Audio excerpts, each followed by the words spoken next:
Hello बच्चा लोग, मैं लेके आया हूँ नया वीडियो। इस नए वीडियो में आप देखेंगे जितने भी बिजनेस स्टडीज के चैप्टर्स हैं, हर चैप्टर का क्विक रिवीजन। ठीक, फटाफट से पूरे चैप्टर को रिवाइज कर लोगे तो एग्जाम प्रिपेयर्ड हो जाओगे, एग्जाम रेडी हो जाओगे। तो अब मैं शुरू करने वाला हूँ चैप्टर नंबर 1 से।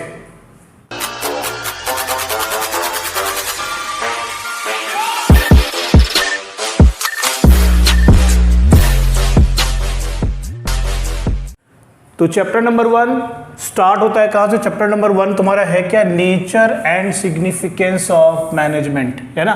पहला चैप्टर है nature and significance of management, मतलब मैनेजमेंट के बारे में इंट्रोडक्शन आप लोग लोगे इस चैप्टर के अंदर। सबसे पहले देखते हैं हम कॉन्सेप्ट एंड समरी। देखो, मीनिंग, कॉन्सेप्ट ऑफ मैनेजमेंट। हम यहाँ पर क्या लिख रहे हैं? मीनिंग या कॉन्सेप्ट ऑफ मैनेजमेंट। मीनिंग क्या है? Management is the process of, process एक प्रोसेस है, getting things done with the aim of achieving goals. ये वर्ड याद रख लेना, इफेक्टिवली एंड एफिशिएंटली। ठीक है, ये दो वर्ड, ये नंबर 1 और ये नंबर 2, ये दो वर्ड याद रख लेना तुम लोग, समझ गए?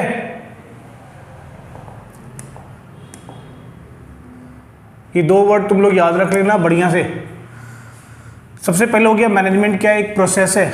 मैंने यहां पर पहले गोला लगाया ना, प्रोसेस है। तो प्रोसेस का मतलब क्या? It is the primary function. Management क्या है? प्राइमरी फंक्शन है। कौन कौन से फंक्शन इसमें आते हैं? Planning, organising, staffing, directing and controlling. पर कौन परफॉर्म करेगा? मैनेजमेंट। क्यों करेगा? To get the things done, इसलिए करेगा। ठीक है, इसमें जो दूसरी बात, ये पहला लिया था मैंने, इफेक्टिवली और एफिशिएंटली। देखो, इफेक्टिवनेस और एफिशिएंसी, इन दोनों को मैंने यहाँ पर एक्सप्लेन करने की कोशिश की है। इफेक्टिवनेस का मतलब होता है right task with in the time frame. क्या बोला मैंने? राइट टास्क, राइट टास्क, सही चीज सही समय पर, गिवन समय में कर लेना, समझ गए? इसको हम बोलते हैं effectiveness.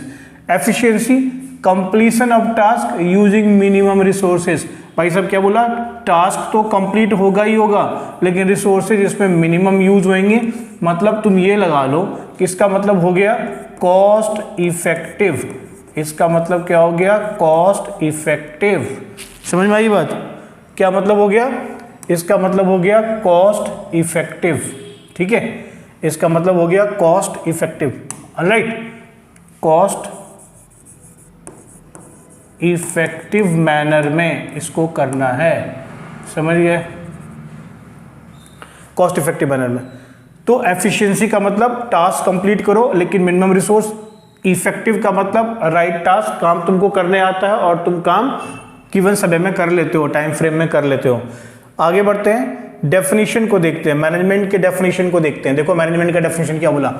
It is the process of working with and through others. भाई ध्यान रखना है, वर्किंग विद या थ्रू अदर्स, यानी दूसरों के साथ या दूसरों की मदद से आपको काम करना है। क्या? To effectively achieve the organisational objectives. Effectively यानी कि वो काम जो है कंप्लीट कर लेना है, वो काम खत्म कर लेना है। Efficiently using limited resources in the changing environment. ये बात याद रखनी है। चेंजिंग इन्वायरमेंट का मतलब होता है कि मैनेजमेंट जो है ना, अपने आप में एक डायनामिक एक्टिविटी है। तो जैसे जैसे इन्वायरमेंट चेंज होता रहेगा, उस इन्वायरमेंट चेंजेस को भी इनकॉर्पोरेट करते हुए हम लोग क्या करेंगे? काम कंप्लीट करेंगे, वो भी गिवन रिसोर्सेज के साथ, यानी एफिशिएंटली और इफेक्टिवली, यानी हमको काम करने आता है और हम समय पे काम कर लेते हैं। समझ में आई बात? रिसोर्सेज का इसमें ध्यान नहीं रखते। इफेक्टिवनेस में क्या है? रिसोर्सेज, लिमिटेड रिसोर्सेज का ध्यान नहीं रखते, हम रिसोर्सेज लगा देते हैं। मतलब कॉस्ट ज़्यादा भी लग सकता है, लेकिन एफिशिएंसी में क्या है? कॉस्ट कम लगेगा। ये बात ध्यान में रखनी है। अच्छा, अब बात करेंगे हम प्लानिंग। मैनेजमेंट के फंक्शंस क्या क्या हैं? प्लानिंग है, ऑर्गेनाइजिंग है, स्टाफिंग है, डायरेक्टिंग है, कंट्रोलिंग है। 5 फंक्शन होते हैं जिसको तुम POSDCB कहते हो, POSDC। तो प्लानिंग का मतलब सेटिंग ऑब्जेक्टिव्स, टारगेट्स फॉर्मुलेट करना, ऑब्जेक्टिव सेट करना, टारगेट सेट करना, और कैसे हम करेंगे, what is to be done, क्या करेंगे, कैसे करेंगे और कब करेंगे। ये 3 प्रश्न होते हैं, what is to be done, how to be done and when to do it. ये 3 प्रश्न का उत्तर कौन देता है? तो प्लानिंग के अंदर क्या देता है? प्लानिंग कौन करता है? टॉप लेवल का करता है। तो अभी उस पर भी आएंगे जस्ट। ऑर्गेनाइजिंग का मतलब असाइनमेंट ऑफ ड्यूटीज, याद रखना ऑर्गेनाइजिंग जब भी बोले इसका मतलब है कि ड्यूटीज किसकी क्या होगी ये लगा देना, किसके क्या टास्क होंगे, कौन किसके पास अथॉरिटी होगी, कौन रिस्पॉन्सिबल होगा, तो अथॉरिटी रिस्पॉन्सिबिलिटी रिलेशनशिप को भी स्टैब्लिश करेंगे। Allocating resources which is being required, है ना, to perform the task perform करने के लिए क्या रिसोर्सेज रिक्वायर्ड है वो सारा ऑर्गेनाइजिंग के अंदर आएगा। स्टाफिंग के अंदर finding and placing the right person at the right job at the right time, ठीक है ना, सही समय पे सही व्यक्ति को चुनना और सही जगह पे उसको प्लेस कर देना। डायरेक्ट का मतलब देखो ये वर्ड्स याद रखने हैं, लीड करना, इन्फ्लुएंस करना, मोटिवेट करना, है ना, किसको, द स्टाफ, जिसको तुमने चुना है काम करने के लिए, जिसको तुमने चुना है पिछले वाले एक्टिविटी में, जिसको तुमने चुना है उसको तुम लीड करोगे, इन्फ्लुएंस करोगे, मोटिवेट करोगे, है ना, क्या करने के लिए, जो भी असाइन टास्क है उसको करने के लिए। कैसे, एफिशिएंटली और इफेक्टिवली। भाई सब देख रहे हो एफिशिएंटली इफेक्टिवली बार बार आ रहा है, तुम्हारे प्रश्न पत्र में आएगा। उसके बाद है हमारा कंट्रोलिंग। कंट्रोलिंग में ensuring, monitoring the activities are performed as per the plan and organisation. So ensuring, monitoring the activities, जो भी एक्टिविटीज है उसको देखना कि जैसे हमने प्लान किया वैसे ही हो रहा है कि नहीं हो रहा है, दैट इज कंट्रोलिंग। ओके, चलिए आगे बढ़ते हैं, moving ahead. Nature of management, ठीक है, नेचर ऑफ मैनेजमेंट को हम लेते हैं कि मैनेजमेंट का नेचर क्या है। मैनेजमेंट या तो आर्ट होगा या साइंस होगा या प्रोफेशन होगा, ये तीन नेचर होंगे, आर्ट होगा, साइंस होगा या प्रोफेशन होगा। इसके बारे में हम आगे के स्लाइड्स में इसके बारे में बात करेंगे और आर्ट भी बताएंगे क्या होता है, साइंस भी और प्रोफेशन भी बताएंगे। आगे बढ़ते हैं, मैनेजमेंट ऑब्जेक्टिव्स। मैनेजमेंट के ऑब्जेक्टिव्स क्या क्या होते हैं, यानी कि मैनेजमेंट होता क्या है, क्यों कर, उसके एक्चुअली गोल्स क्या होते हैं। ऑब्जेक्टिव्स मतलब कि वो क्या अचीव करना चाहता है। तो इसके हमने क्या किए, तो आपको मैं बताऊं हमने क्या किए, हमने कुछ तीन चीजें निकाली हैं। हमने मैनेजमेंट की तीन ऑब्जेक्टिव्स को हमने देखा है, ठीक है, तीन ऑब्जेक्टिव्स को हमने देखा, यहां पर आपके सामने आ गया, तीन ऑब्जेक्टिव को देखा है। एक हो गया ऑर्गेनाइजेशनल ऑब्जेक्टिव, ठीक है भाई साहब, दूसरा सोशल ऑब्जेक्टिव और तीसरा पर्सनल ऑब्जेक्टिव। तो मैनेजमेंट के तीन ऑब्जेक्टिव्स हो गए, कौन कौन से, ऑर्गेनाइजेशनल, सोशल और पर्सनल ऑब्जेक्टिव से तीन ऑब्जेक्टिव्स हो गए। अब आपको क्वेश्चन में केस स्टडी आएगा, उस केस स्टडी में आपको पूछा जाएगा, केस रहेगा, डिस्क्रिप्शन रहेगा, उसमें आपको पूछा जाएगा कि मैनेजमेंट की कौन सी ऑब्जेक्टिव यहां पर फुलफिल हो रही है और इनमें से कौन सी मैनेजमेंट की ऑब्जेक्टिव फुलफिल नहीं हो रही है, इसके बारे में आपको बताया जाएगा। तो अगर आपको यह पता होगा कि मैनेजमेंट के जो ऑब्जेक्टिव्स होते हैं उसमें होता क्या है, तो फिर आप इसका उत्तर दे पाओगे। तो ऑर्गेनाइजेशनल ऑब्जेक्टिव में तीन चीजें होती हैं मित्रों, सर्वाइवल, क्या क्या होता है, सर्वाइवल, प्रॉफिटेबिलिटी और ग्रोथ। सर्वाइवल, प्रॉफिटेबिलिटी और ग्रोथ, समझ गए, सर्वाइवल, प्रॉफिटेबिलिटी और ग्रोथ। तो सर्वाइवल का मतलब कि ऑर्गेनाइजेशन सर्वाइव करे, फ्यूचर में भी एक्सिस्ट करे। Profitability, adequate profit, adequate profit होगा तभी तो ग्रो करेगी और तभी सर्वाइव करेगी। और लास्ट में हो गया growth, how well it exploits the potential opportunities, यानी कितने अच्छे से ये जो अपॉर्चुनिटी जो उसके पास है उसको कैसे एक्सप्लॉइट करती है, कितने अच्छे से एक्सप्लॉइट करती है। दूसरा हमने लिया सोशल ऑब्जेक्टिव, ठीक है बंधु, दूसरा हमने क्या लिया, सोशल ऑब्जेक्टिव लिया। अब सोशल ऑब्जेक्टिव को देखेंगे कि कैसे ये सोशल ऑब्जेक्टिव मूव करेगा, सही है। प्रोड्यूसिंग क्वालिटी प्रोडक्ट्स, भाई साहब क्वालिटी प्रोडक्ट्स रीजनेबल रेट्स पे आप क्या कर रहे हो, अवेलेबल करवा रहे हो सोसाइटी को, ठीक। जनरेटिंग एम्प्लॉयमेंट, ये भी आ गया, समझ गए। कम्युनिटी प्रोग्रेस डेवलपमेंट, कैसे, स्कूल, क्रैचेस एम्प्लॉयज के लिए, ठीक है। Now environment friendly method of production, यानी कि आप पॉल्यूशन क्रिएट नहीं कर रहे हो। पर्सनल ऑब्जेक्टिव क्या क्या होंगे, ठीक है sir. Personal objective, meeting the financial needs, जैसे सैलरी पर्क्स, ये आ जाएंगे किसमें, पर्सनल ऑब्जेक्टिव में। सोशल सेफ्टी नीड्स एम्प्लॉय का, जैसे पीर रिकॉग्निशन हो या सेल्फ रिस्पेक्ट हो, रिस्पेक्ट फॉर कोलीग्स हो, ये सारी चीजें किसके अंदर आ जाएंगी, पर्सनल ऑब्जेक्टिव के अंदर। हायर लेवल नीड्स, जैसे implementation and monitoring of policies of personal growth and survival, ये भी, यानी जैसे जैसे ऑर्गेनाइजेशन में वो पुराना होता जाता है उसका ओहदा बढ़ते रहना चाहिए, that is what personal objective, ये हर व्यक्ति की चाह होती है। Reconcile and personal goals with the organisation objective, तो क्या करना है, पर्सनल गोल और ऑर्गेनाइजेशन के ऑब्जेक्टिव को इस तरीके से सेट करना है कि ऑर्गेनाइजेशन का ऑब्जेक्टिव भी पूरा हो और पर्सनल गोल भी सेटिस्फाई होता रहे ऑर्गेनाइजेशन के पीपल के जो ऑर्गेनाइजेशन में।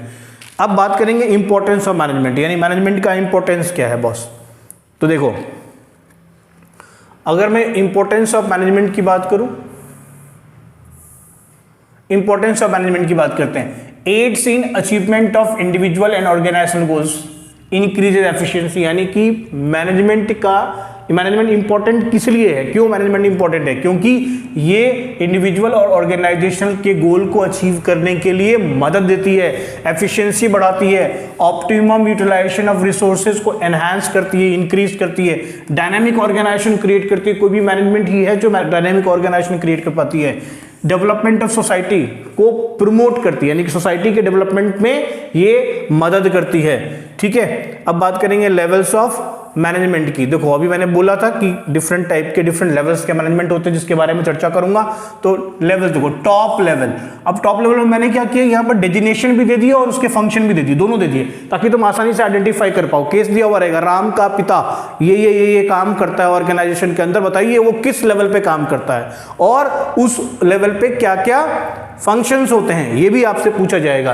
तो कंप्राइज कौन कौन होंगे, CEO, board of directors, MD, GM, vice president, ये याद रखना है। Managing director, board of directors, general manager, vice president, ये सारे डेजिग्नेशंस होते हैं टॉप लेवल के भाई साहब। और इसका काम क्या होता है, conceptualising of organisational goal, policy, strategy formulate करना, ऑर्गेनाइज, कंट्रोल करना और मॉनिटर करना जो भी एक्टिविटीज हैं और रिसोर्सेज को, कंट्रोलिंग द वर्क परफॉर्मेंस, ये सब काम होता है। बजट अप्रूव करना, ये भी इसका काम होता है, ये ध्यान रखना है। क्या क्या क्या गोल है, क्या पॉलिसी है, क्या स्ट्रेटेजी फॉर्मुलेशन होगा, organising, controlling, monitoring activities and resources, और फिर वर्क परफॉर्मेंस को कंट्रोल करना और बजट को अप्रूव करना, ये सब काम होते हैं, याद रखना है आपको। इसी तरीके से आगे बढ़ेंगे आप मिडिल लेवल के लिए बात करेंगे। अब मिडिल लेवल के लिए बात करेंगे मित्रों, तो हम देखते हैं कि भाई मिडिल लेवल में कौन कौन है। तो इट कंप्राइजेज ऑफ डिपार्टमेंटल, सब डिपार्टमेंटल एंड डिविजनल हेड्स। क्या क्या हो गया, डिपार्टमेंट का हेड प्रोडक्शन हेड है ना, सब डिपार्टमेंटल, अब प्रोडक्शन के अंदर भी कई प्रोडक्शन डिपार्टमेंट होंगे, उसके हेड्स, या मान लीजिए साउथ डिवीजन का या नॉर्थ का या रीजनल मैनेजर्स जो भी होंगे वो सारे होंगे। एग्जीक्यूशन ऑफ, इनका काम क्या होता है, यहाँ प्लान फॉर्म होता है, यहाँ प्लान एग्जीक्यूट होता है, यहाँ पॉलिसी फॉर्म होती है, यहाँ पॉलिसी एग्जीक्यूट होती है, समझ गए। तो जो टॉप लेवल मैनेजमेंट ने प्लान या पॉलिसीज फ्रेम करी है उसको यहाँ एग्जीक्यूट करना। ऑर्गेनाइजेशन का सेटअप कैसा होगा और अपॉइंटमेंट ऑफ एम्प्लॉइज का काम होता है। इंस्ट्रक्शंस इश्यू करना और एम्प्लॉइज को मोटिवेट करना। इंटर डिपार्टमेंटल कोऑपरेशन को भी इंश्योर करना, डिफरेंट डिपार्टमेंट्स है, production, finance, HRM, purchase, sales, ये सब डिपार्टमेंट के बीच में एक कोऑपरेशन क्रिएट करना। फाइन, तो पहला हो गया, दूसरा हो गया, अब तीसरे पे आ जाइए। लोअर लेवल डेजिग्नेशंस क्या होते हैं एंड फंक्शंस क्या होते हैं। तो लोअर लेवल में क्या हो गया, दे कंप्राइजेज ऑफ सुपरवाइजर्स, समझ गए, फोरमैन, इंस्पेक्टर्स, ये सब होते हैं। सुपरवाइजर, फोरमैन, इंस्पेक्टर्स, ये सारे लोग यहाँ पर होते हैं। इनका काम क्या होता है, forwarding suggestions and feedback to the top level, top level को फीडबैक प्रोवाइड करना, क्योंकि ग्राउंड पे वर्क जो हो रहा है उसको यही देखते हैं। तो इनका काम होता है कि किस तरीके से क्या कठिनाइयां आ रही हैं, इन कठिनाइयों को ऊपर भेज देना। इसमें सुपरवाइजर होगा, फोरमैन होगा, इंस्पेक्टर होगा, जो ऊपर भी लिख चुका हूं। इनका काम क्या होता है, what they actually do, they maintain moral, safety and discipline, moral, safety, discipline amongst the workforce. और काम कैसे होता है, वर्कर के वर्क्स क्या होते हैं, उन वर्कर्स के वर्क को, काम को देखना और मैनेजमेंट को सहायता करना है। किसमें, सिलेक्शन में, ट्रेनिंग में, प्लेसमेंट में और प्रमोशन में। वर्कर्स के सिलेक्शन, ट्रेनिंग, प्लेसमेंट, प्रमोशन, किस टाइप का बंदा उसको चाहिए वो तो इसी को पता होगा। ये रिकमेंड करते हैं कि मेरे को ऐसे इतने टाइप के बंदे यहाँ पर इस पोस्ट के लिए चाहिए, इस काम के लिए मेरे को चाहिए, समझ गए। फाइन, तो अगले पेज पे पहुंचते हैं।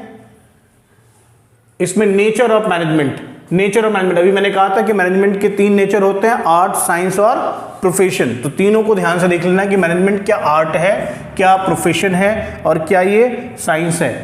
तीनों ही है मैनेजमेंट वैसे तो, लेकिन तीनों में से कोई भी चीज पूरे तौर पे नहीं है मैनेजमेंट में। फाइन।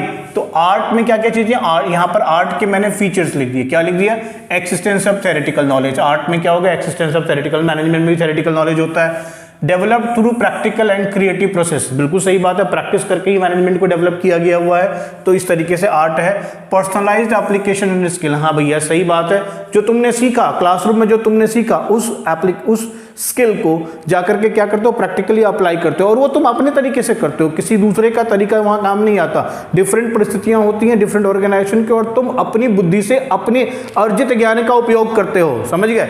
आगे बढ़ते हैं। एज अ प्रोफेशन, देखो प्रोफेशन के फीचर क्या होते हैं? Well defined body of knowledge. हमारे देश में कोई well defined body of knowledge नहीं है। एक आईमा है, ऑल इंडिया मैनेजमेंट एसोसिएशन, लेकिन उसका भी रिकॉग्निशन नहीं है, वो एक एनजीओ की तरह काम करता है। Existence of code of conduct, management में कोई कोड ऑफ कंडक्ट नहीं है, लेकिन एक प्रोफेशनल एसोसिएशन जैसे मैंने कहा ना आईमा है, लेकिन इसका कोई इतना रेलिवेंस नहीं है। और अगर आप प्रोफेशन के फीचर की बात करो तो रेस्ट्रिक्टेड एंट्री होती है, सब कोई मैनेजर नहीं, सब कोई इसमें एंटर नहीं कर सकता। लेकिन मैनेजमेंट के केस में क्या है भाई, सब मैनेजर बन सकता है, कोई भी अनपढ़ आदमी भी मैनेजर बन सकता है। समझ गए?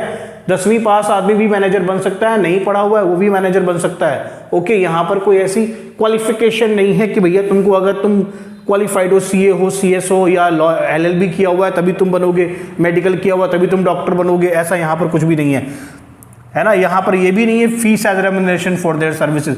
प्रोफेशन के ये फीचर्स हो सकते हैं, लेकिन ये चीजें ये अवेलेबल नहीं है मैनेजमेंट के अंदर। एज साइंस की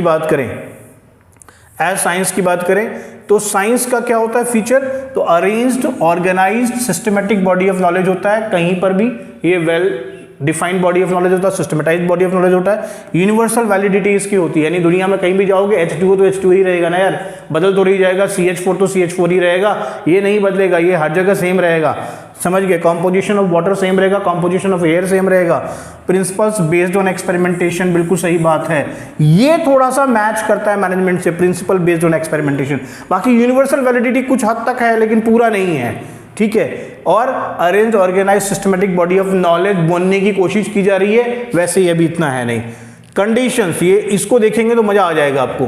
conditions of profession not fully fulfilled by management, कौन कौन से ऐसे कंडीशन हैं जो मैनेजमेंट फुलफिल नहीं करता? देखो मैंने अभी पीछे बोल दिया, restricted entry, affiliation with professional association, not legally enforceable code of conduct, service motive, यहाँ कोई सर्विस मोटिव नहीं होता, यहाँ पर तो प्रॉफिट अर्निंग मोटिव होता है, और legally enforceable code of conduct नहीं है। बहुत सारे ऑर्गेनाइजेशन है, जैसे मान लो Institute of Chartered Accountants of India है, या Institute of Company Secretaries of India, इनके अपने कोड ऑफ कंडक्ट हैं। जैसे बार काउंसिल ऑफ इंडिया, इसके अपने कोड ऑफ कंडक्ट हैं। उस कोड ऑफ कंडक्ट को अगर आप फॉलो नहीं करेंगे तो आपकी रजिस्ट्रेशन कैंसिल हो जाएगी। उसके बाद हम लोग पहुंच जाते हैं बेटा कोऑर्डिनेशन पे। देखो बहुत ही मजेदार टॉपिक है ये। कोऑर्डिनेशन का मतलब क्या होता है? सिंक्रोनाइजेशन। क्या करना है? सिंक्रोनाइज करना है बंधु। Synchronisation of various activities and efforts in an organisation. तो बहुत सारी एक्टिविटीज एफर्ट्स होती है ऑर्गेनाइजेशन के अंदर, उसको एक जगह लेके आना है ताकि required amount of quality, timing, sequence आपका अचीव हो जाए, ताकि आप जो प्लान्ड गोल है वो मिनिमम कॉस्ट पे अचीव कर सको। ठीक है ना? तो providing the required amount of quality, timing and sequence, thus ensuring the achievement of the planned goal with minimum cost. ठीक है? क्या फीचर्स हैं? इंटीग्रेट्स ग्रुप एफर्ट्स, बहुत अच्छी बात है, ग्रुप एफर्ट को इंटीग्रेट करता है, orderly arrangement of group effort and not individual effort. Ensures unity of action, बिल्कुल सही बात है, बाइंडिंग फोर्स होता है डिपार्टमेंट्स के बीच में, और जितने भी एफर्ट्स होते हैं ये सारे फोकस किधर हो रहे हैं? ऑर्गेनाइजेशन के गोल को अचीव करने के लिए। It remains the functions and responsibility. अब हाँ, ये बात बिल्कुल सही है, हर मैनेजर की ये फंक्शंस और रिस्पॉन्सिबिलिटी होती है। टॉप लेवल क्या करता है? Coordinates the overall plan, middle level coordinates the efforts of the different sections and sub sections, and lower level management coordinates the activities of the workers. ये बात इसको याद रखिएगा, इसको याद रखिएगा।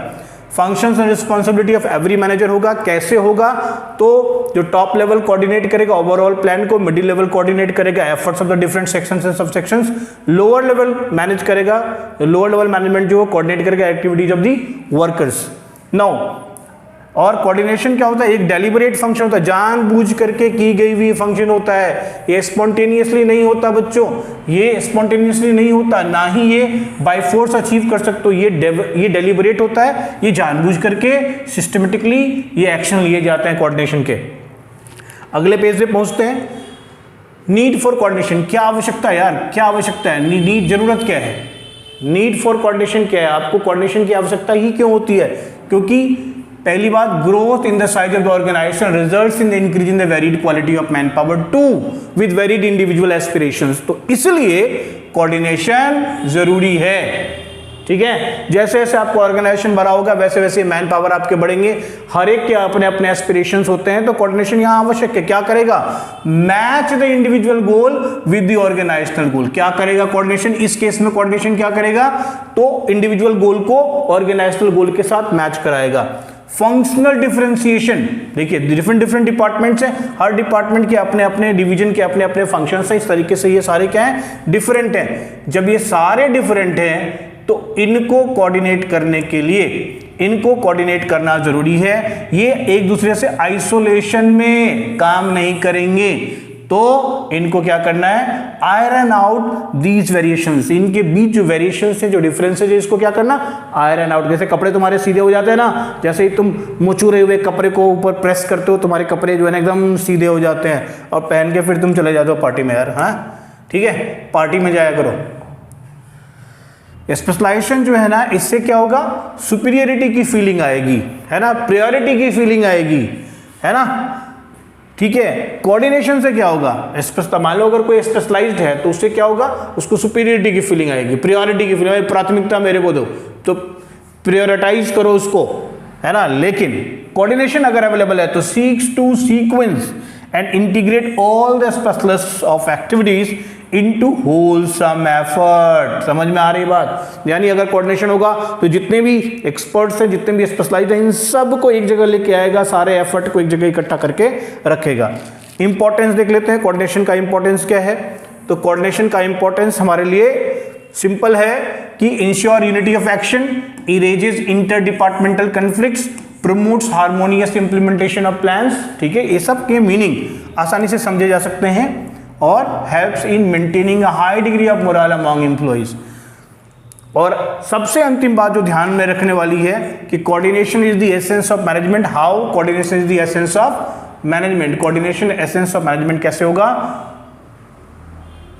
क्योंकि ये कोरिलेट करता है और इंटीग्रेट करता है जितने भी डाइवर्स गोल्स हैं, जितने भी ऑर्गेनाइजेशन के डाइवर्स गोल्स हैं, उसकी एक्टिविटीज है, उसको ऑर्गेनाइजेशनल प्रोसेस में इंटीग्रेट कर देता है। सो इसीलिए ये मैनेजमेंट का एसेंस है, जरूरी है, ठीक है।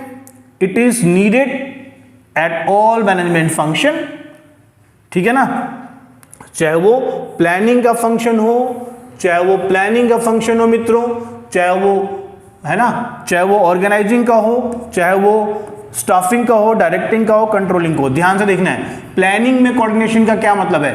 मास्टर प्लान और डिपार्टमेंट प्लान को कोऑर्डिनेट कर देना। ऑर्गेनाइजिंग में क्या है? अथॉरिटी, रिस्पॉन्सिबिलिटी, अकाउंटेबिलिटी को कोऑर्डिनेट कर देना। स्टाफिंग में क्या है? Balance between job requirement and qualities of personal, इसको बैलेंस कर देना, कोऑर्डिनेशन यहां जरूरी है। डायरेक्टिंग में क्या है? Required between supervisor, motivation, leadership, ठीक है, सुपरविजन, मोटिवेशन, लीडरशिप, यहां पर डायरेक्टिंग में, यहां पर कोऑर्डिनेशन की आवश्यकता है। ध्यान से देखिएगा, ये पूछेगा आपको, तो डायरेक्टिंग में कहां कहां कोऑर्डिनेशन की रिक्वायरमेंट है? सुपरविजन, मोटिवेशन और लीडरशिप में। कंट्रोलिंग में actual result confirm to expected, यहां पर कोऑर्डिनेशन की आवश्यकता है। तो जहां जहां पर कोऑर्डिनेशन की आवश्यकता है, डिफरेंट जो मैनेजमेंट के फंक्शंस हैं, हर मैनेजमेंट के फंक्शंस में कोऑर्डिनेशन की जरूरत क्यों है? तो ये लाइन याद रखना है, coordination between the master plan and departmental plan. तो कैसे कहोगे कि कोऑर्डिनेशन है हमारे प्लानिंग में? तो आप कहेंगे प्लानिंग में कोऑर्डिनेशन है, कैसे? क्योंकि मास्टर प्लान और डिपार्टमेंटल प्लान को एक साथ लेकर के चलना है। कोऑर्डिनेशन का मतलब ही होता है अथॉरिटी, रिस्पॉन्सिबिलिटी, अकाउंटेबिलिटी, है ना, achieve balance between job requirement, qualities of personal, यानी कि जॉब रिक्वायरमेंट क्या है कि किस टाइप के बंदे हमको चाहिए, दोनों में कोऑर्डिनेशन बिठाना, तभी तो सही व्यक्ति सही जगह पे पहुंचेगा। डायरेक्टिंग में सुपरविजन, मोटिवेशन, लीडरशिप। कंट्रोलिंग में ensured, you know, result and confirm to expected results. Okay guys, आगे बढ़ते हैं। Needed at all level of management. देखिए, हर लेवल ऑफ मैनेजमेंट में फंक्शन में जरूरत होती है। लेवल, मैं लेवल कर रहा हूं, मैनेजमेंट फंक्शन अलग होगी, पोस्ट डीसी, और जो लेवल ऑफ मैनेजमेंट है, top level, middle level, lower level, इन तीनों में कोऑर्डिनेशन किस तरीके से जरूरी है, क्यों रिक्वायर्ड है? कहता है needs coordination to integrate activities of the organisation for accomplishing the organisational goal. ध्यान से देखिएगा, टॉप लेवल में क्यों जरूरी है कोऑर्डिनेशन, क्यों? तो टू इंटीग्रेट, भाई साहब क्या मैं कर रहा हूं, ये लाल वाले से घेर देता हूं, to integrate activities of organisation for accomplishing the organisational goals. Middle level में क्यों जरूरी है, इसको देखना है। मिडिल लेवल में coordination of the efforts of different sections and sub sections, समझ गए? क्योंकि मिडिल लेवल का काम ही यही होता है, तो वहां पर कोऑर्डिनेशन होना चाहिए। लोअर लेवल में देखो बंधु, coordination the activities of workers ensure work progresses as per plans, समझ गए? तो यहां पर मैं लिखूंगा thank you, okay, thank you, इसको अच्छे से पढ़ लीजिएगा, समझ गए? अब भाई साहब ये जो पहला चैप्टर है, इस पहले चैप्टर का क्विक रिवीजन है ये, इस क्विक रिवीजन को जरूर आप एक बार देख लीजिएगा, पढ़ लीजिएगा, आपको बहुत फायदा होगा। ठीक है, धन्यवाद।